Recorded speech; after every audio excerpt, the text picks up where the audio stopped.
रोहिणी पाराध्ये मंगळवेढा तालुक्यातील ब्रह्मपुरी गावात राहणारी 25 वर्षाची महिला रोहिणीनं निलेश पाराध्येशी प्रेमविवाह केला.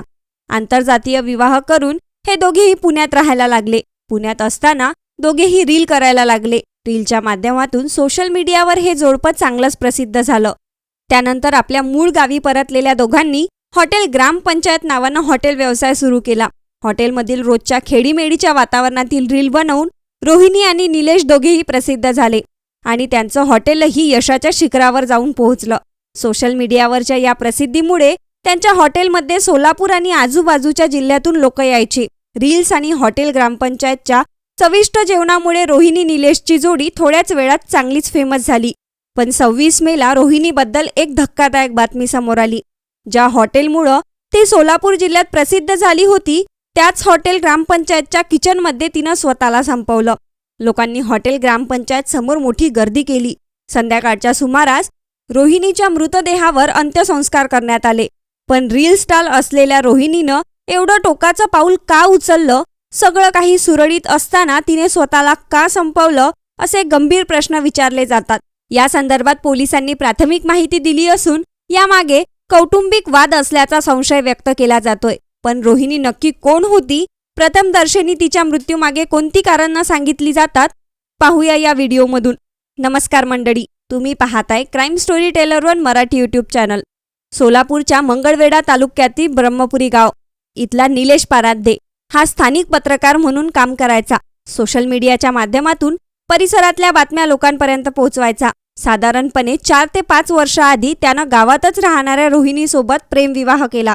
मग लग्न झाल्यापासून दोघेही जोडीने व्हिडिओ बनवायला लागले. दोघांनी वेगवेगळे व्हिडिओ बनवून इंस्टाग्राम, फेसबुक आणि यूट्यूबवर अपलोड करायला सुरुवात केली. हळूहळू त्यांचे व्लॉग व्हायरल व्हायला लागले. नंतर दोघांनी इंस्टाग्रामवर रील्स बनवायला सुरुवात केली. नवरा बायकोची भांडण, खोड्या, वाटून घेतलेली कामं असा सगळा कंटेंट घेऊन हे दोघं मजेशीर व्हिडिओ बनवायला लागले. सोलापूरच्या ग्रामीण बोलीत अगदी साधेपणाने केलेले त्यांचे व्हिडिओ लोकांना आवडायला लागले.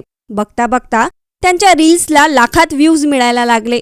यूट्यूबवर 1 लाख सबस्क्रायबर पूर्ण केल्यावर त्यांना सिल्वर बटनही मिळालं होतं. त्यामुळे रील स्टार म्हणून या जोडीला सोलापूर जिल्ह्यात लोक ओळखायला लागले. निलेश सोलापूर परिसरातल्या बातम्या, सामाजिक प्रश्न त्याच्या अकाउंटवर शेअर करायचा. त्याला सामाजिक कार्याची आवड असल्यानं ऑगस्ट 2024 आणि 25 मध्ये त्यानं परिसरातल्या गोरगरीब जोडप्यांची लग्न लावून दिली होती. त्याच्या या कामात रोहिणी त्याला मदत करायची.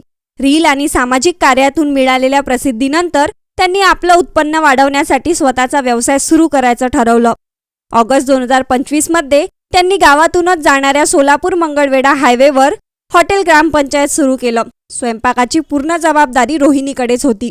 त्यांनी आपल्याच हॉटेलमध्ये बनवलेल्या वेगवेगळ्या रील सोशल मीडियावर व्हायरल झाल्या आणि त्यांना चांगल्या कमेंट यायला लागल्या. सोशल मीडियावरच्या या प्रसिद्धीचा त्यांना आपल्या हॉटेल व्यवसायात सुद्धा फायदा झाला आणि त्यांचं हॉटेल खूप कमी वेळात प्रसिद्ध झालं.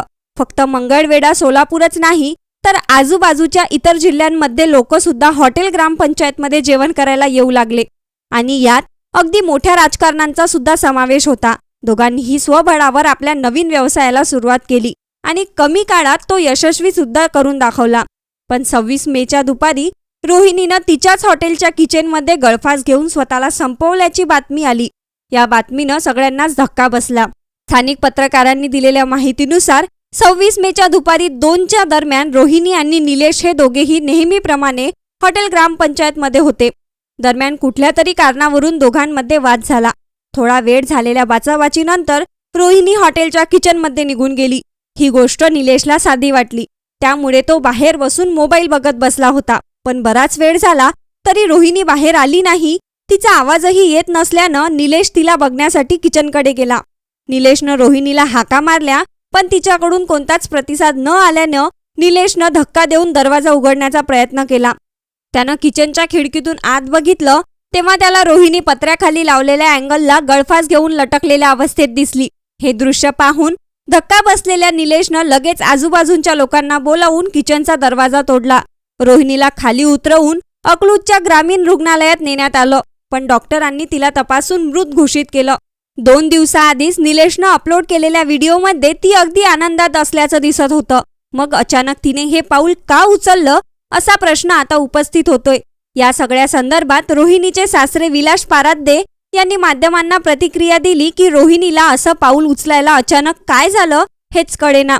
त्यांचा हॉटेल व्यवसाय होता, चांगलंच चाललं होतं ना, सुखानं संसार सुरू होता, पण तिनं अचानक असं पाऊल का उचललं, असं सोडून का गेली हे माहीतच नाही आम्हाला, अशा शब्दात तिच्या सासऱ्यांनी भावना व्यक्त केलेल्या आहेत। दुसरीकडं मंगळवेढा पोलीस स्टेशनचे पोलीस निरीक्षक दत्तात्रय बोरीगिट्टे यांनी माध्यमांना माहिती दिली की 26 मे रोजी निलेश पाराद्दे यांनी मंगळवेढा पोलीस स्टेशनला येऊन खबर दिली की त्यांची पत्नी रोहिणी हिनं त्यांच्या हॉटेल ग्रामपंचायत किचनमध्ये ओढणीच्या सहाय्याने गळफास घेऊन स्वतःला संपवलं आहे। त्यांनी त्यांच्या कबुलीमध्ये अज्ञात कारण असं दिलंय। प्राथमिक तपासात कौटुंबिक वादाच्या कारणावरून रोहिणीनं असं केल्याचं समोर आलंय। अधिक तपास सुरू आहे। सध्या आकस्मिक मृत्यूची नोंद करण्यात आली आहे।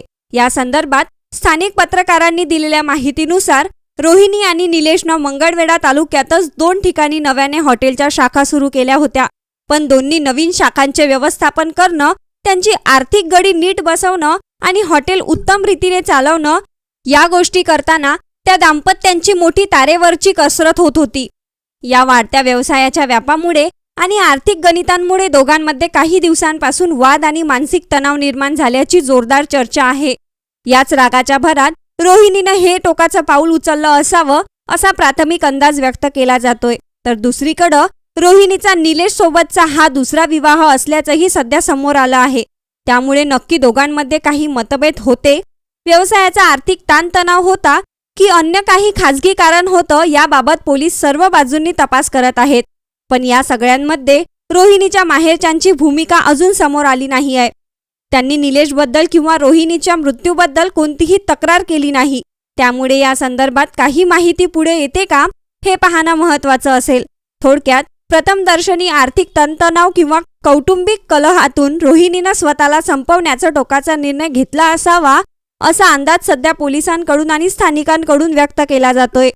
या संपूर्ण प्रकरणाबद्दल तुमचं मत आणि प्रतिक्रिया आम्हाला कमेंट करून नक्की सांगा आणि आमच्या व्हिडिओला लाईक करा आणि क्राईम स्टोरी टेलर 1 या चॅनलला सबस्क्राईब करायला विसरू नका। पुन्हा भेटू एका नव्या आणि थरारक घटनेसह। तोपर्यंत सावध रहा, सुरक्षित रहा।